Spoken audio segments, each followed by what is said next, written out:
अब 11 ऋचा वाले 21वें सूक्त का प्रारंभ है। उसके प्रथम मंत्र में इंद्र पदवाच्य राजगुणों को कहते हैं। भावार्थ, जो राजा बिजली के सदृश, बलिष्ठ सूर्य के सदृश उत्तम प्रकार प्रकाशित सेना पर निष्कंटक अर्थात दुष्ट जनादि रहित राज्य को पुष्ट करे, वही इस संसार में संपूर्ण प्रतिष्ठा और संपूर्ण आनंद को प्राप्त होके शरीर के त्याग के समय मोक्ष को प्राप्त होवे। अब राज गुणों को अगले मंत्रों में कहते हैं। भावार्थ, हे मनुष्यों, जिसकी पूर्ण बल वाली सेना और बड़ा यश, असंख्य धन, पूर्ण विद्या, उत्तम गुण, कर्म स्वभाव और सहाय होवे, वही चक्रवर्ती राजा होने के योग्य होता है। भावार्थ, इस मंत्र में वाचक् लुप्तोपमा अलंकार है।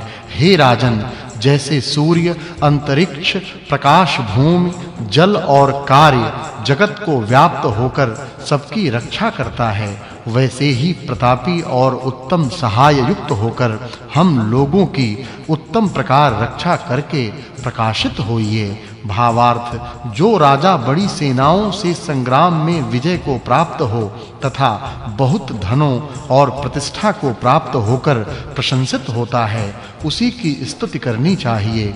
भावार्थ, जो राजा विद्या और उत्तम शिक्षा से युक्त नीति को प्रकट करता, सत्कार करने योग्यों का सत्कार करता, दुष्टों को दंड देता और प्रयत्न करता हुआ राज्य के पालन से ऐश्वर्य की उन्नति करता है, वही सर्वत्र सत्कृत होता है। अब राजा के साथ प्रजाजनों के विषय को अगले मंत्र में कहते हैं। भावार्थ, इस मंत्र में वाचक् लुप्तोपमा अलंकार है। जो राजा आदि मनुष्य प्रशंसित पुरुषों की प्रशंसा करें और प्राप्त हुए पुरुषों की रक्षा करें, तो वे श्रेष्ठ होवें। अब राज विषयांतर्गत राजभृत्यों के कर्म को अगले मंत्र में कहते हैं। भावार्थ, जो कर्मचारी लोग धर्म से राज्य का शासन करते हुए राजा के राज्य में सत्य न्याय से प्रजाओं का पालन करते हैं, वे अतुल आनंद को प्राप्त होते हैं। फिर राज विषय को अगले मंत्रों में कहते हैं। भावार्थ, इस मंत्र में वाचक् लुप्तोपमा अलंकार है। जैसे गवय के साधर्म को गौ धारण करती है,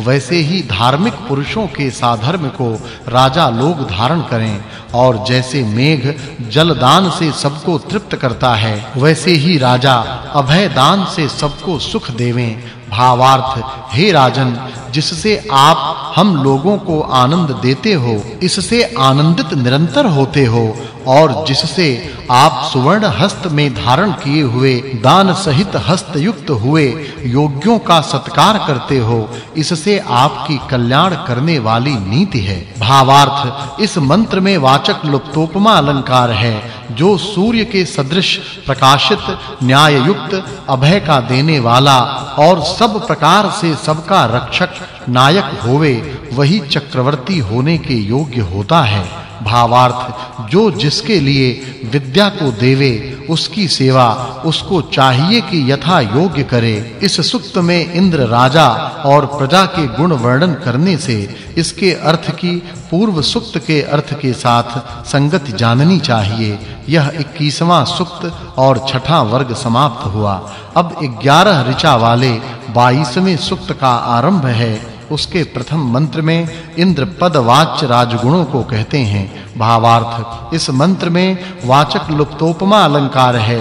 हे मनुष्यों, जैसे सूर्य मेघ को धारण करता और नाश करता है, वैसे ही जो राजा श्रेष्ठों को धारण करता और दुष्टों को दंड देता है, वही हम लोगों के पालन करने योग्य है। भावार्थ, हे मनुष्यों, जो बाहुबल से दुष्टों का तिरस्कार करता हुआ मनुष्यों के उत्तम गुणों से उत्तम और मित्र के सदृश प्रजाओं को पालता है, वही लक्ष्मीवान, प्रजावान, न्यायाधीश राजा होने के योग्य होता है। भावार्थ, इस मंत्र में वाचक् लुप्तोपमा अलंकार है। जो योग्य दंड से सूर्य प्रकाश और भूगोलों को कंपाते हुए के सदृश प्रजाओं को अधर्माचरण से कंपाता है वही पूर्ण विद्वान राजा होता है। अब पृथ्वी के धारण भ्रमण विषय को अगले मंत्र में कहते हैं। भावार्थ, हे मनुष्यों, जो प्रकृति रूप कारण से उत्पन्न हुआ बड़ा अग्नि संपूर्ण भूगोलों का आकर्षण करता है, माता और पिता के सदृश सबका पालन करता और अंतरिक्ष में घुमाता है, उसको जान के कार्य सिद्ध करो। अब भूगोल के भ्रमण दृष्टांत से राजगुणों को अगले मंत्र में कहते हैं। भावार्थ, इस मंत्र में वाचक् लुप्तोपमा अलंकार है। हे मनुष्यों, जैसे सूर्य किरणों से आकर्षण करके संपूर्ण भूगोलों को धारण करता है, वैसे ही बड़ी सत्पुरुष आदि सामग्री को करके राजा द्वीप और द्वीपांतरों में स्थित राज्यों को शासन देवे। अब विद्वद विषय को अगले मंत्र में कहते हैं। भावार्थ, इस मंत्र में वाचक् लुप्तोपमा अलंकार है। जिस राजा की सफल वाणी और धर्मयुक्त कर्म वर्तमान है, उससे गौओं से बछड़ों के सदृश प्रजा तृप्त होती है और उससे दुष्ट डरते हैं और यश विस्तृत होता है। भावार्थ, हे राजा आदि मनुष्यों, जैसे आप लोग ब्रह्मचर्य से विद्याओं को पढ़कर राजनीति से राज्य का पालन करते हैं, वैसे ही आप लोगों की स्त्रियों का न्याय करें। ऐसा करने पर दृढ़ राजकर्म का प्रबंध होता है, ऐसा जानना चाहिए। अब राजनीति के अध्ययन से अध्यापक विषय को अगले मंत्र में कहते हैं। भावार्थ, इस मंत्र में उपमा अलंकार है। हे प्रजाजनों, जो लोग अपने राजा को पीड़ा देवें, वे आप लोगों से नाश करने योग्य हैं, और जैसे रात्रि किरणों को नष्ट करती है, वैसे ही धार्मिक राजा के बल को प्राप्त होकर शत्रु दूर होते हैं। भावार्थ, हे राजा आदि जनों, आप लोग मिलके प्रजा को पीड़ा देने वाले के बल को नाश करो, और जो आप लोगों के उत्तम वस्तु उनको हम लोगों में धारण कीजिए, और जो हम लोगों के उत्तम रत्न उनको आप लोग धरें। अब उपदेशक विषय को अगले मंत्र में कहते हैं। भावार्थ, हे मनुष्यों, जो लोग हम लोगों के नीति के अनुकूल वचनों को सुनते और हम लोगों को विद्वान करते हैं, उन लोगों की सेवा हम लोगों को चाहिए कि निरंतर करें। भावार्थ, हे विद्वान, जिससे आप सबके लिए विद्या देते हो, इससे आपके साथ मित्रता करके आपके लिए बहुत धन और अन्न देकर निरंतर सत्कार करें। इस सूक्त में इंद्र पृथ्वी धारण, भ्रमण, विद्वान, अध्यापक और उपदेशक के गुण वर्णन करने से इस सूक्त के अर्थ की इससे पूर्व सूक्त के अर्थ के साथ संगति जाननी चाहिए। यह 22वां सूक्त और 8वां वर्ग समाप्त हुआ। अब 11 ऋचा वाले 23वें सूक्त का आरंभ है। उसके प्रथम मंत्र से प्रश्नोत्तर विषय को कहते हैं। भावार्थ, हे विद्वान, किससे पढ़कर विद्यार्थी कैसे विद्या का सेवन करे और कौन विद्वान होवे, इस प्रश्न का ब्रह्मचर्य से वीर्य का निग्रह करके विद्या की कामना करता हुआ आचार्य के समीप जा और सेवा करके नियत आहार विहार युक्त हुआ रोग रहित होकर विद्या की प्राप्ति के लिए अत्यंत प्रयत्न करता है, यह उत्तर है। फिर उसी विषय को अगले मंत्र में कहते हैं।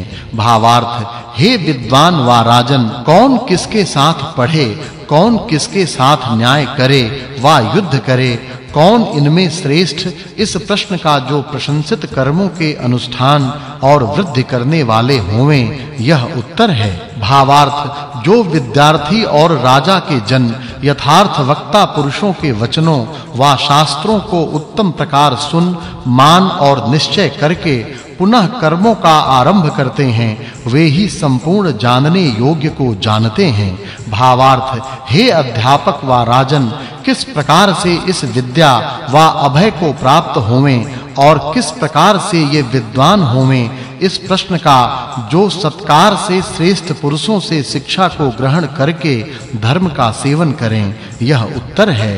अब प्रश्नोत्तर से मैत्री करण विषय को अगले मंत्र में कहते हैं। भावार्थ, हे विद्वानों,